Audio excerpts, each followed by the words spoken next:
बिस्मिल्लाहिर्रहमानिर्रहीम। खुतबाते अमीरुल मोमिनीन इमाम अली अलैहिस्सलाम। नहजुल बलागा खुतबा नंबर 96।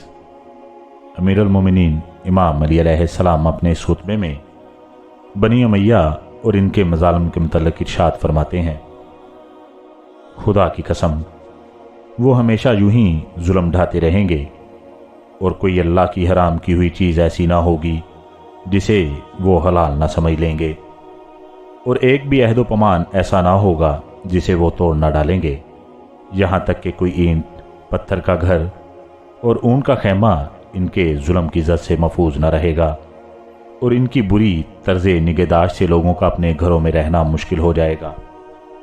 और यहाँ तक कि दो किस्म के रोने वाले खड़े हो जाएंगे, एक दीन के लिए रोने वाला और एक दुनिया के लिए।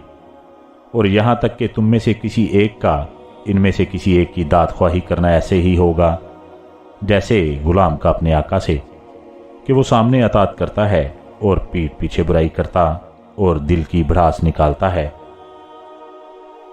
और यहाँ तक नौबत पहुँच जाएगी, तुम में से जो अल्लाह का ज़्यादा इत्तेकाद रखेगा उतना ही वो ज़हमत व मशक्क़त में बड़ा चढ़ा होगा। इस सूरत में अगर अल्लाह तुम्हें अमन व आफ़ियत में रखे तो इसका शुक्र अदा करते हुए इसे कबूल करो, और अगर इब्तला व आज़माइश में डाले जाओ तो सब्र करो, इसलिए कि अच्छा अंजाम परहेज़गारों के लिए है।